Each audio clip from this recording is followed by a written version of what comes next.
Welcome back. I hope you had a great lunch and great opportunities to meet and connect and make business and change the world together. So I have the huge task to wake you up because actually the issue is huge, so we all need to wake you up. And we'll start with our next session, which is about the key role of metropolis. So as you know, our world is living in an increasing urbanization. 50% of the population is living in urban cities. And do you know how much percent in 2050? Do you know? 70% of the population will be in cities. So this is why the cities have a crucial role to play in the creation of a more sustainable world. So let's watch a quick video, and then we go back to the next session. By 2050, 8.5 billion people will live in cities. Some of them will exceed the population of many states. How in such dense spaces manage the challenges of public health, food supply, water supply, energy disruption and mobility? What is the role of these new territories in the clean economy governance system? What are the opportunities for the private sector to act at the local level? So today I would like to invite 4 incredible people who are working on it. Please welcome with a big applause Michelle Saban, President of the R20, Rinat Guy, coming from Tel Aviv, she's a Chief Innovation Officer, Olivier Biancarelli, CEO of Tractebel, NG Group, and Lionel Cormier, Managing Partner of Demeter. Thank you for your applause. I let you take your seats, and we will propose all of you to focus on, I always have a difficulty with this word, focus on how can clean technology help to address the social, economic, and environmental challenges deriving from a fast-paced urbanization.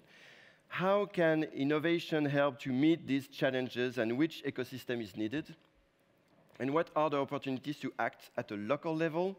And how can one best scale up those practices, which is a huge issue, the scale up. So I will begin with you, Michelle. You are the president of the R20. R20 is developing a pipeline of green local infrastructure projects in waste optimization, renewable energy and energy efficiency. For example, R20 has launched a campaign to finance local projects, especially in Africa. Could you explain to us why did you choose to act locally, and what are the opportunities to act at this level, at the local level? So you have 5 minutes. 5 minutes. And thank you. For the planet. Merci de me donner la parole. Je m'exprimerai en français si vous le permettez. With pleasure. Cette histoire a commencé à Copenhague. L'échec de Copenhague nous a conduit à nous interroger sur le niveau exact de décision que les uns et les autres pourraient prendre en matière climatique.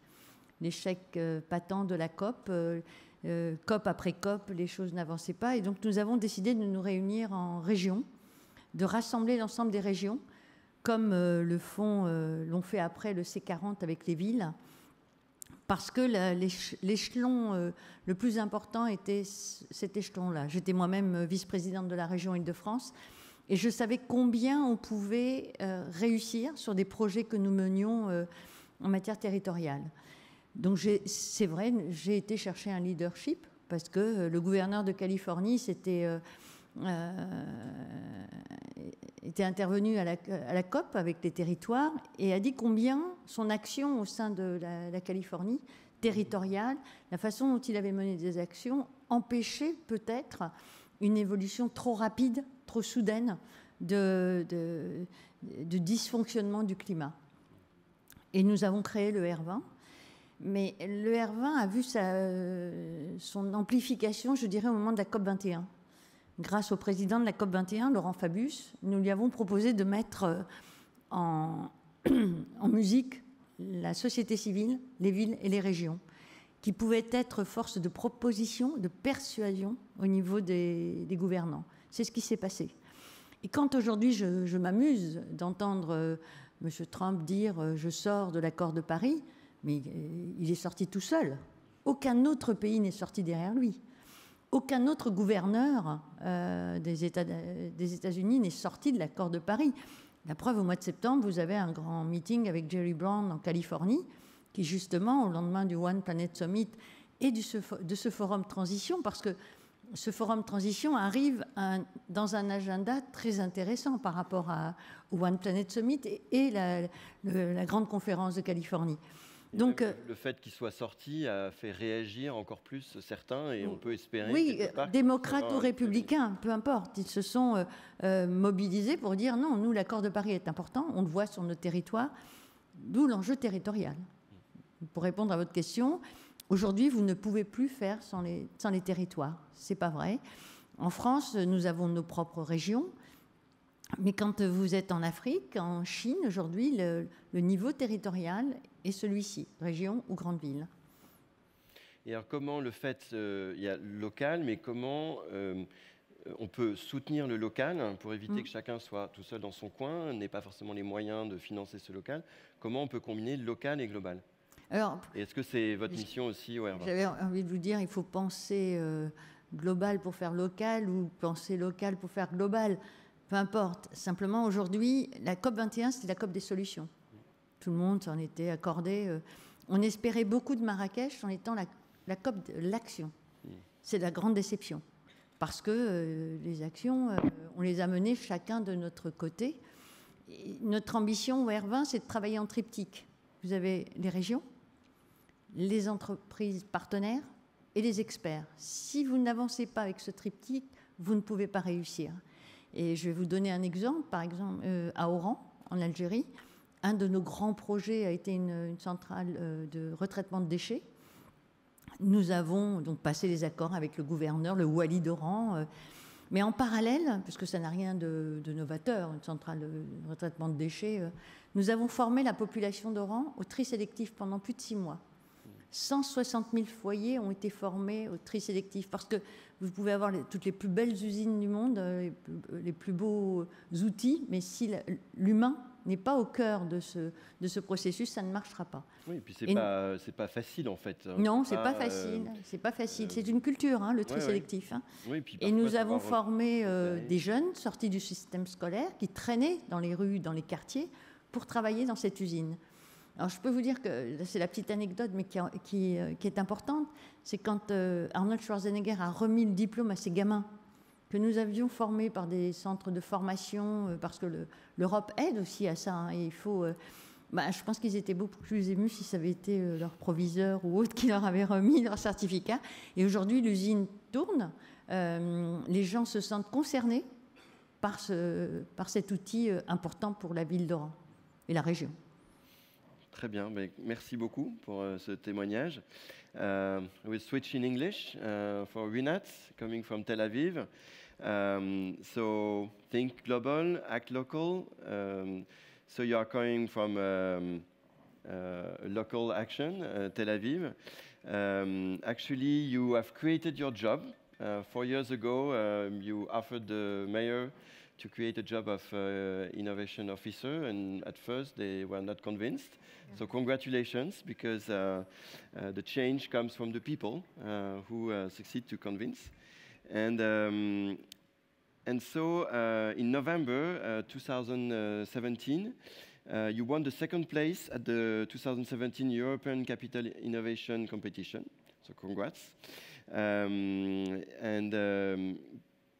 How can innovation help to meet the big challenges humanity is facing, like climate change? And according to your experience, what kind of ecosystem would be necessary? Because if you don't have the ecosystem, it doesn't work. So what is the ecosystem you need for this kind of Hello, change? Everybody. Thank you for having me. Innovation is about creating value by doing things differently. We all deal with the same challenges, but we have different ways of solving them. But we have to remember that it's not only about technology. It's a whole way, a new way to think different. It's all a new way of thinking. We just launched in Tel Aviv the Tel Aviv Solar Roof. It's a clean tech initiative. That's mean it won on the first prize in our innovation program. It's to promote, to improve the environment and to reduce the cost of living in Tel Aviv, and to promote, of course, the solar energy production on the rooftops of residential building. And we have in Israel 300 days of sunshine a year, but still residents don't avoid of installing the solar panels. That's because it seems to them cumbersome, and there's a lot of misconception about it. But the one-stop solar shop will include information to facilitate the installation, and financial benefit to encourage the resident to do it. And even it offer a list of a provider, a verified provider, and a lot of information to encourage the resident to install the solar panels. We collaborate with startup and Israeli startups that already work in USA. The name is Solvio, and we already mapped 3,000 building out of 50,000 building. This is the first part. The next part is the ecosystem. We are known as the city with the highest density of startups in the world. We have 1,700 startups company at any given moment. That means one startup on every 290 residents. In Tel Aviv, we have an excellent ecosystem for startups. We have open data, Wi-Fi, hackathons, good food, the city that never stop. We have culture and art, and Tel Aviv made the strategic decision to empower the process and expand the process of the innovation, and expand it and create municipal platforms that engage with as many people as possible. I would like to give you, to share with you a simple initiative, a simple example, simple initiative, small resources, but big impact. We established in the municipality the municipal startup committee. It means that we engage with the startups, that we focus on startups that improve the quality of life in the city, the resident city. We meet with them every 2 weeks. We listen to them. We heard about their needs. Some startups need co-working spaces. Some of them need access data, municipal data, or access to municipal export that we connect with we make the connection between the startups and the employees, the mentors. And always they ask for a tax benefit, and you know what, they get it. For the ecosystem, I believe that we should to entire the whole ecosystem from private to public, and engage with the employees and, of course, with the community. Well, thank you very much, Rinette, and congratulations, and keep on doing the great work you're doing. So we had the regional point of view, the municipal point of view. Now I would like to discuss with you, Olivier, because you are working in a big company, Tractebel, which is a subsidiary of ENGIE. Everybody knows ENGIE, very well known as a leader of energy transition, but you are also today a key actor in the city. You are especially setting up a new activity, decentralized solutions for cities and territories. So could you share with us what is it about and why you have started this activity? Yes, with pleasure. So, hello, everybody. Yes, it's everything starts with a challenge that we have to face everywhere, and especially, as you said and you mentioned in your introduction, this growing urbanization, which leads to challenges like air quality, traffic jams, resilience and safety issues. And because we want to become, and we are becoming the leader in terms of energy transition, we believe that in order to address these very complex challenges, we have to, of course, monitor everything around energy, production and consumption, but also to go beyond energy. And this is your new tagline, right? Yes, and this is why with some of my colleagues that are in the room, we have worked hardly in the 3-4 past years in order to build integrated offers for cities in territories. By territories, we mean things like airports, campuses, islands, economical zones, and so on.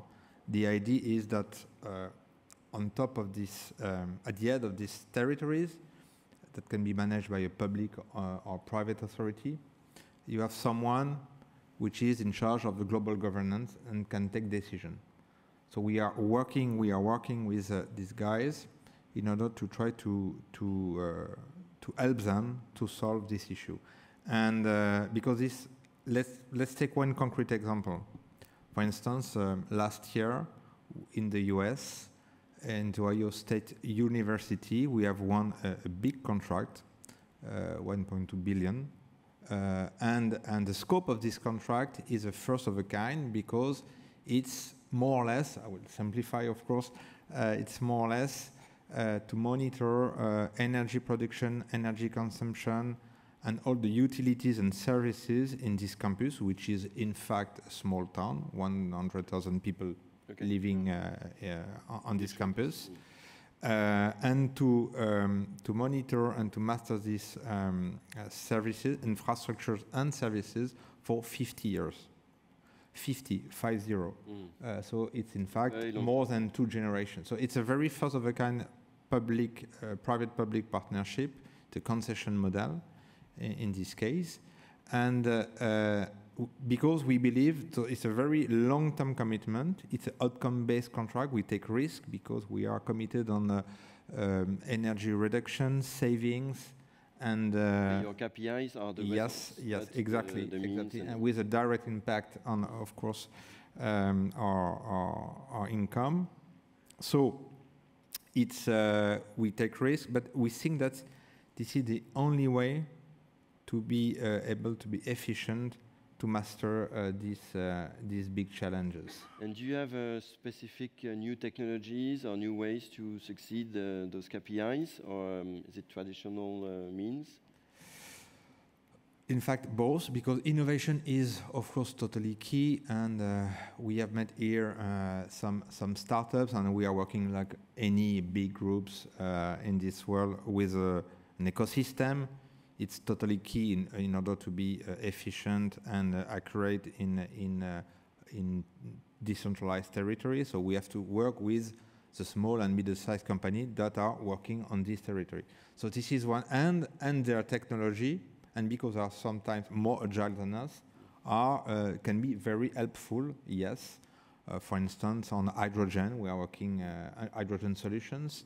We are working on with startups or mobility solutions state-of-the-art mobility solutions. But my main message is that innovation is great, it's necessary, but it's not, we have to avoid any communication effect. And in fact, we have already a lot of solutions that are very efficient, that are mature enough from a technological point of view, that can be implemented. And and there is a sense of emergency with what you mentioned at the very beginning. We know what is the impact of the climate change. I will not elaborate on it. So we have to react and to act right now and not waiting for the new and the last technology, because it's always moving and improving, so we can wait for a very, very long time. Let me take one example, for instance. We master in ENGIE, but other companies too, but we are the world leader in district cooling technology. It means it's a way to reduce temperature in cities with a centralized system, which is much more efficient from an energy point of view. You save 50% of the energy, and it's, of course, greener, and it's also better for our aesthetical point of view, because you avoid the individual cooling systems. Okay, this technology exists, are implemented in some cities, but not all of them at all. So it's a very simple example, but important one to say that technology exists, and even to improve air quality, to improve traffic. For traffic and air quality, the main point for us is to be able to bundle solutions that can come from our group or from someone else, of course, to really master this question. Air quality, you will improve air quality by working, of course, on fuel for vehicles, electricity more than oil, hydrogen more than diesel, for instance. But it's not enough. You have also to work on traffic regulation. You have also to work on public transport solutions and on many other systems. So you see that it's a complex issue, and in front of systemic issues, you have to have systemic solutions. Okay, well, thank you very much.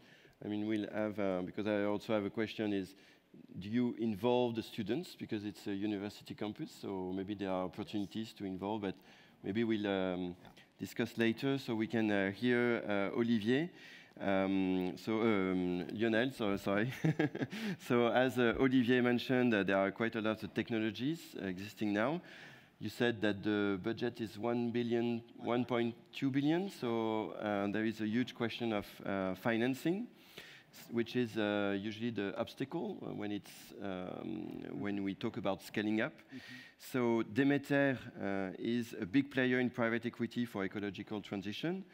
And you explained to me that you're launching the City of Paris, with the City of Paris, a fund to finance SMEs working for the ecological transition. So can you explain us these projects, the specificities of this fund, and give us some examples of the kind of company you finance through this fund? Yes, thank you, Christian, and hello, everyone. So Demeter indeed is a private equity firm dedicated on energy transition and environment only. We have 1 billion euro under management to be invested in startups, in SMEs, and in infrastructure. One of our latest funds, indeed, is Paris Green Fund, Paris Fonds Vert. We call it Paris Fonds Vert. It's a growth fund dedicated to fast-growing SMEs whose activity are contributing to the ecological transition of Paris, of course, and of all large cities, metropolises. So it's a classical, of all, it's a classical private equity fund, growth fund, with financial objectives. Since we have to deliver returns and financial returns to a majority of private investors. some of them being financial institutions, some others corporates like Engie. I don't know Engie, but Engie is a partner of Demeter in many funds we have under management. And even family offices. But on top of this feature, this fund has many original other features. First, it's not properly an initiative of Demeter, it's an initiative of the City of Paris. So City of Paris has selected Demeter to raise and manage this fund because the City of Paris has decided to deal with its own issues in terms of ecological transition, as California used to do it, for example. As we see it more and more at the local level now, without waiting for national initiatives. So that's the first original features. Second is that this fund is not dedicated to startups. It is dedicated to SMEs, company having proven technologies and being profitable. Because it's important today not to bring financing only to startups. We need also to finance the SMEs that are coming from the startups. And talking about ecosystem, what we need today is maybe equity financing or even debt financing for the SMEs, because we have a lot of money regarding startups, as I can say. These startups or these SMEs, third, are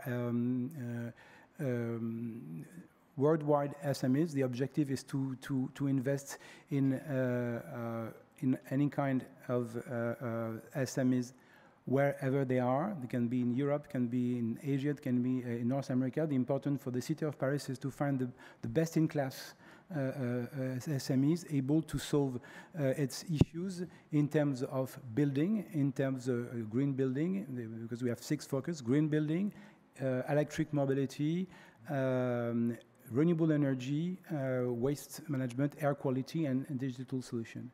So we have to find the best, and so we will screen all the potential of all the SMEs community to find the best SMEs. Another feature is that this fund will be audited in terms of territorial impact. We will be audited by an external audit company on the energy and on the carbon impact of the companies in which we are going to invest. It's something quite new. So it's an external, the company's Carbon 4. Carbon 4 will audit the territorial impact of the SMEs in which we are going to invest, to be sure that they will have an impact on Paris and again on any kind of other great metropolitan. Is it, I mean, is there a KPI about that? I mean, Demeter will be incentive related to this, this impact? The incentive is that it is written in the bylaw of the fund that we have to respect the minimum impact on the City of Paris in terms again of energy transition and environment. So there would be penalties if we would not respect this objective. And so what I can say is that this fund is a real impact fund, and on top of the financial return, what we can say this fund is going to provide also impact return to the investors. Well, thank you very much. Actually, it's very interesting because for the city, it's a good way to source the best projects they can work with, and for those projects, it's great to have a first client, a potential first client. So I don't know if Tel Aviv wants to do the same, but maybe it's a good idea. So you probably have opportunities together. I hope so. So now I would like to end with one question to each of you, because it's the real issue. We all talk about solutions. As you said, the COP21 was about solution, but now it's really about scaling up. If we want to make a change, we want to scale up. So what are for you the best practices to scale up in 1 minute for each of you? Yes, you can start in French. Sorry. Oui, j'ai dit tout à l'heure que la COP21, c'est la COP des solutions. Maintenant, il faut être dans l'action. Et ce qu'on nous propose depuis 2 jours, en tous les cas, c'est pour la première fois que le secteur privé se mobilise pour être dans l'action pour le climat. Ça, c'est quelque chose d'assez nouveau. Et je remercie d'ailleurs Lionel Lemeau d'avoir pris cette initiative, parce qu'au moment du One Planet Summit, on a vu beaucoup de gouvernants encore. Si les villes et les régions ont pris des solutions comme le Fonds vert de Paris pour pouvoir accéder à des actions dont on ne pouvait pas les réaliser. Au niveau du R20, il y a les villes, il y a les régions, mais il y a aussi des populations. Et celles qui sont le plus touchées, ce sont les femmes par le changement climatique. Nous avons commencé par regarder un peu l'état des lieux, et justement, il y a une directrice de l'ONU qui s'appelle Monique Barbu, qui a fait un rapport sur la désertification, et les femmes sont le plus touchées parce que les hommes migrent, partent, mais les femmes restent dans les villes et les villages, et notamment en Afrique.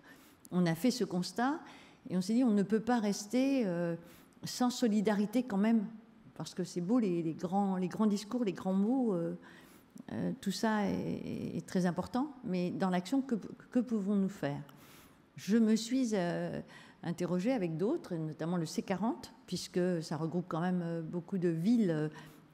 La maire de Paris nous disait que c'était autour de 90 villes. Les régions, il y a quand même 1500 régions membres du R20 aujourd'hui. Et j'ai interpellé les premières dames. Et notamment en Afrique, une première dame m'a fait confiance, Madame Ouattara, de Côte d'Ivoire, pour dire, voilà, si nous mettons en place un fonds vert pour les femmes, est-ce que vous pensez que les populations concernées verront les fonds pour pouvoir réaliser leurs projets? Et nous avons tenu, en marge du sommet Europe-Afrique à Abidjan l'année dernière, une rencontre avec l'ensemble des premières dames présentes d'Afrique. Il y a eu une réponse très positive, puisque les premières dames, en général, c'est les cancers du sein, le sida, des causes importantes, mais qui n'ont pas tellement de relation avec... Voilà, c'est surtout médical. Et donc l'environnement est une des premières causes. Et sur un concept de base, solidarité entre les femmes riches et les femmes pauvres. C'est tout simple, mais vous pouvez, au travers de l'environnement, créer des emplois. Les green jobs, c'est ça, hein, il ne suffit pas d'en parler, il faut les mettre en place. Et là, vous avez ici présente la maire d'Odiéné, dans une ville de Côte d'Ivoire, qui nous a présenté une étude de faisabilité sur l'agroforesterie, notamment sur le gingembre. Je peux vous dire qu'elle crée 500 emplois réservés aux femmes. On ne peut pas rester impassible à tout ça. Donc, je le dis, puisqu'il m'a autorisé à le dire, Lionel Lemeau va nous aider dans la recherche de fonds, puisque le fonds vert est déposé.